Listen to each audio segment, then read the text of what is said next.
What's up, everybody? I'm coming at you with a question, and that question is, should there be an Amazing Spider-Man 3? And just a reminder, these videos are made possible by my supporters on this platform, so if you do want to support me, be sure to hit that big, beautiful subscribe button. And be sure to check out the Patreon link in the description below. Over the past year, there has been a sudden outpouring of love for the Amazing Spider-Man movies. Particularly the first one, with fans growing to appreciate the thoughtful direction of director Mark Webb, and the excellent performances from Andrew Garfield and Emma Stone. And with Andrew Garfield's return in Spider-Man No Way Home, more than ever, the demand is loud and clear for an Amazing Spider-Man 3.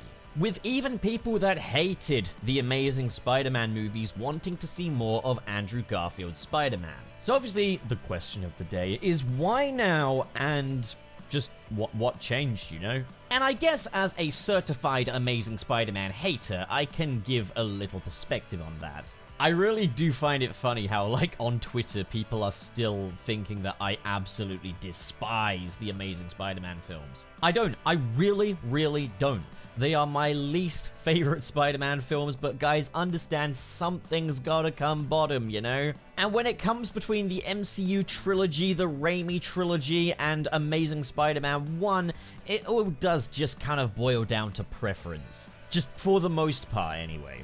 Personal taste. I'm not gonna try and make a case that the Amazing Spider-Man 1 is objectively worse than Far From Home or something. They've all got a lot of great stuff going for them, and I think, you know, the Amazing Spider-Man 1 does, for the most part, what it wants to do well. With that said, I want to quickly comment on the outpouring of love going towards the Amazing Spider-Man 1 and 2 prior to Spider-Man No Way Home. Personally, I don't think that these movies are underrated, or that their reputation is wholly undeserved. Particularly with the second one, I really do feel like the quality of writing and production did take a dip with that second one. So truthfully, I don't think its reputation is totally undeserved. And I can see why it was rebooted. Heck, I can even see that with the first one. While there's a lot of stuff that I think works really well about that film, and, you know, I don't think under any objective standard the film sucks or anything, I can see why it was rebooted in favor of something a bit simpler. I'll give my perspective on this. I wanted something a lot more Spider-Man-centric than what The Amazing Spider-Man was giving us, which was much more Peter-centric. Obviously, Peter is the man behind the mask, but the Amazing Spider-Man films allotted much more time to Peter Parker and less time to Spider-Man than its Raimi predecessors did, and its MCU successor would go on to. And I think it's understandable that the Gen Pop general audience and myself wanted something a little bit more Spidey-centric, especially considering the Raimi trilogy did the Peter Parker stuff so well, and with the Mark Webb series, they kind of just added on the parent stuff, and it's like, you know, we kind of accept that Peter Parker lives with his aunt and uncle. We don't really need that parent stuff, but it's also quite a bit to unload on an already elongated origin film that people at the time were reluctant with. But again, this in no way makes for, like, an objective failing on the film's part. It's just, you know, it's the thing, Spider-Man movies are going to be treated as tentpole blockbusters, and I think there comes an expectation with that from the audience, that they'll be getting their money's worth of fun, action, quick moments and stuff, and I think the MCU has that in spades. I think the Raimi trilogy balanced it quite well. Mark Webb's movies, they clearly had a very different set of priorities. So what I'm saying is, I fully understand why this series was discontinued in favor of the MCU Spider-Man. And I guess you could ask, why was Andrew Garfield not kept on for the MCU? Could you not have just had the Amazing Spider-Man crossover into the MCU instead of making a whole new Spider-Man? And I think in some cases there was kind of the damage is done kind of thing, you know, like that Spider-Man is kind of synonymous with the Amazing Spider-Man 2, a film that people didn't like so much. But I'm going to say this, when among Avengers, I think Tom Holland's Spider-Man has a far more interesting dichotomy with the other Avengers than what Andrew Garfield's Spider-Man would have had. I think it made sense that they went down the whole route of him being like the kid Avenger and casting a younger actor in that role that is a bit more of an immature take on Spider-Man. So with that in mind, why now are there calls for Amazing Spider-Man 3? because Spider-Man No Way Home dropped, Andrew Garfield came back. And we got to have a little closure with that version of Spider-Man. I've seen some folks saying, though, like, look, you didn't support Andrew Garfield Spider-Man then. Why now? Now, I would love to say that my problem with the Amazing Spider-Man films was never Andrew Garfield, but anyone that's seen my old 2019 videos will know that I actually thought Andrew Garfield was quite miscast at the time, and I referred to him as more of a Brad Parker than a Peter Parker because of how attractive and confident he was, particularly in Amazing Spider-Man 2. Now, let me just say, that's a bad faith criticism. I think putting the blame on Andrew Garfield is idiotic. I think he was well cast. I'm calling out my older videos and just saying they were idiotic. The thing with Spider-Man was never that he was your friendly neighborhood mouth breather or was ugly or anything like that. Peter Parker has been quite an attractive dude in various versions of the source material, and his main issue is just low self-esteem and low self-confidence, which we definitely got a little bit of in Amazing Spider-Man 1. Amazing Spider-Man 2, they went down a different route. But Andrew Garfield was never the problem. Andrew Garfield is a fantastic actor and fantastic in the role of Spider-Man. So, when it comes to those that did have their reservations about him, why is it now that they love Andrew Garfield Spider-Man after Spider-Man No Way Home? Why has Spider-Man No Way Home been the film to change the skeptics' minds on the Amazing Spider-Man series? And I would say the answer is simple, and it's behind-the-scenes maintenance, as well as how Andrew Garfield Spider-Man is represented in this film. A lot of people's problems, and I guess me personally, my problems with the Andrew Garfield Spider-Man were simply not present in Spider-Man No Way Home. What people didn't like about the Amazing Spider-Man films, or at least when it comes to the character of Peter, was that Peter at times could be a little bit spiteful and inconsiderate. I think I speak for a lot of people when I say I didn't really like the story with him pursuing his parents being tied into his origin story. It all feels like a knot that didn't need to be tied, but as well as that, I simply have no interest in the legacy of Richard Parker. Like, I want to see him swinging around as Spider-Man fighting bad guys. And of course, Peter's kind of, and I know there are some people that can make defenses for this, and I have seen some decent points, but there's also, like, Peter's somewhat stalker-like tendencies with Gwen Stacy in the Amazing Spider-Man films that some folks did find to be a bit off-putting. And let me just give my 2 cents on that. I think it's a perfectly valid criticism. I think if your girl breaks up with you, you don't follow her around from a distance and keep an eye on her, even if you're Spider-Man, because that's kind of fucking creepy. If she's in danger, your spider sense will tell you so. But anyway, these aspects that bogged down the character in the previous films were not present at all in Spider-Man No Way Home. There was no mention of his parents. He didn't get the chance to stalk anyone, so therefore we didn't see that happen. And he wasn't bogged down by a million and one subplots. He was just able to breathe and be a part of this story. Not only that, but he spent the entirety of his duration in that film, which was around about 50 minutes, in the Spider-Man costume. Even if he had a lab coat over it, he was still in costume. And we saw him fighting different enemies, quipping. And then there's the changes to his character as well, which I think can be seen as a natural progression of his character in Amazing Spider-Man 2, which is why I think this works so well. This Peter has extremely low self-esteem in this film. He's a little bit more bedraggled than he was in the Amazing Spider-Man 2. That salon hair is gone. He's a bit more scraggly, but he's incredibly self-critical. He's very outwardly affectionate to others around him. He's a guy that's just kind of trying to keep it together. And I think a lot of people really relate to that. I think my problem with Amazing Spider-Man, especially 2, was that I struggled to kind of relate to Peter Parker in that film. Here, I can relate to him easily. He's got the low self-esteem and everything, but he carries it off with that Andrew Garfield charm. Andrew Garfield sells the hell out of it and does it in a way that is so utterly likable. I think, like, a lot of the complaints lodged against the Amazing Spider-Man films, which I don't entirely agree with, and I don't entirely think are fair, are that Andrew Garfield Spider-Man was kind of unlikable in places. And, like, I think he was, but it's kind of by design. He's a very flawed guy.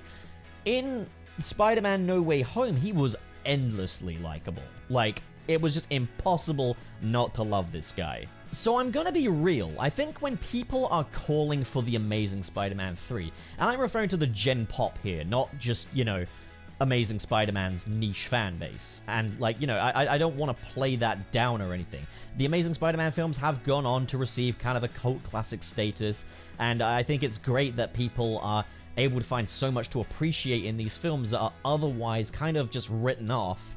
I think when it just comes to the gen pop that maybe didn't enjoy these films in the past but now love Andrew Garfield Spider-Man, they want the Amazing Spider-Man 3, but they don't want it to be the originally intended vision.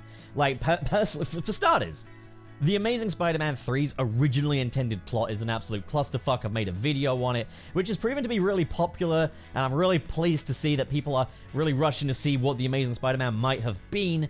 But, like, it was going to involve the Sinister Six, Venom, Carnage, Black Cat, and, like, therapy, group counseling, and Peter regenerating his loved ones, Dennis Leary, Richard Parker. The Thing was a fucking clusterfuck, okay? I don't want that.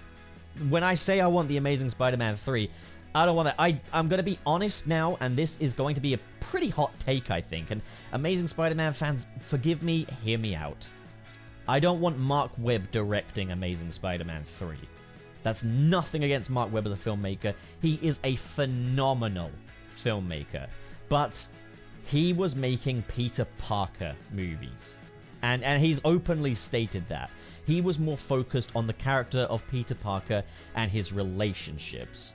And I think, you know, there's people saying, I wish Amazing Spider-Man had followed Mark Webb's vision a little more. And I can understand that. I'm sure that they would have been better films, but I don't think people would have flooded to see them in the same way. They wouldn't have been as marketable if they didn't hinge as much on Spider-Man. I understand Sony, Avi Arad, wanted these to be Spider-Man action spectacular movies, while Mark Webb wanted more of these intimate relationship movies and, you know, this orphan boy seeking his purpose in life.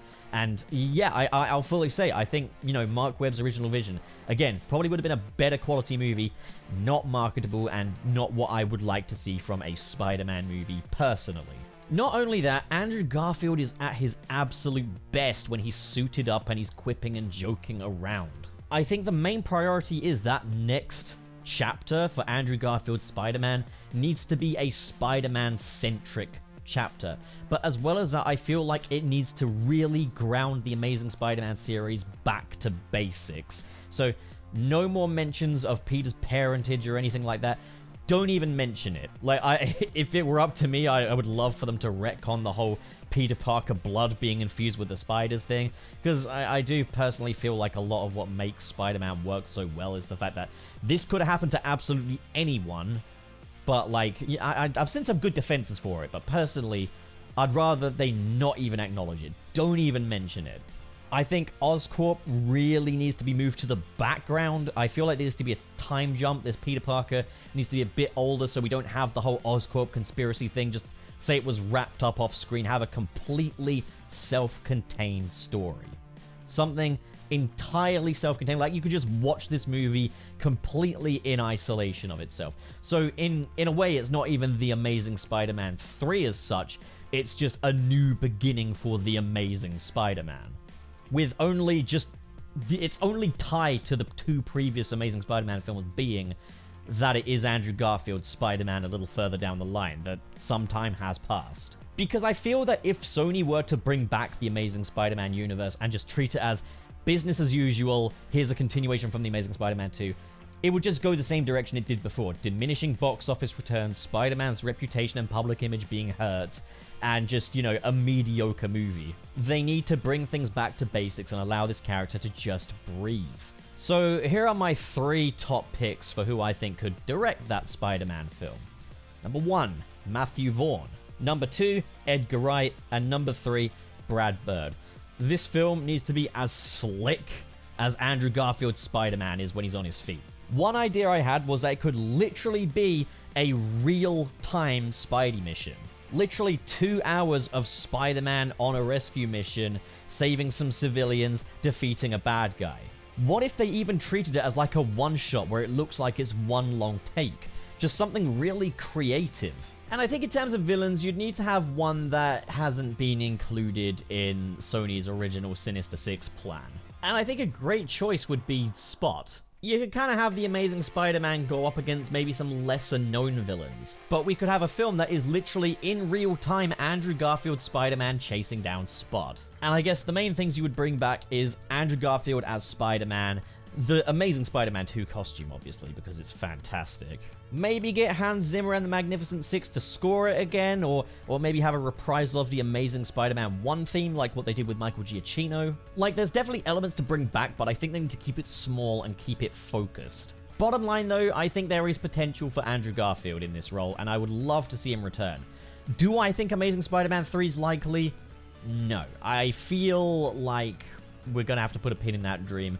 I think that Sony is going to focus on the Tom Holland Spider-Man films, and that any other Spider-Man films with any other Spider-Man in them won't be Spider-Man films as such. So you might get Andrew Garfield appearing in Venom 3, or Andrew Garfield appearing in Morbius 2, and even that is wishful thinking. But I don't think that Sony would ever have two Peter Parkers running parallel to one another, you know, representing their own films. I feel like Tom Holland is the Spider-Man of Spider-Man's standalone movie career, and at best, Andrew Garfield might appear in some crossovers with other villains and stuff. But I think I made myself kind of clear that I want the Amazing Spider-Man 3.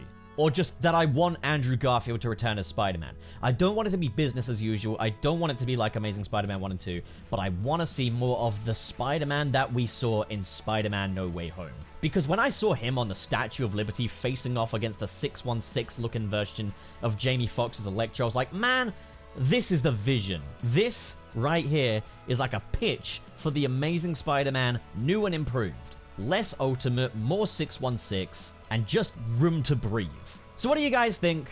Do you want Amazing Spider-Man 3? What would you like to see in it? Who would you like to direct it? Let me know in the comments below, because I'd be really eager to hear your ideas. So what do you guys think? If you enjoyed this video and you want to support more like it, be sure to hit that big, beautiful subscribe button. And of course, in the description below are links to different social media feeds, including the Patreon. If you're feeling extra generous, like the following people, who are JK Strife, Marcus Ward, Sirius the Skeptic, Biotin Arts, Mr. SP, David 20 Covers, Sergio, George is Lost, Legendary Ray Ray, Cheesemaster769, Adam Myers, and Fayalan Schwarzentrau. Thank you guys, you are the best of the best, but as for the rest of you, thank you so much for watching, guys, and have a great day.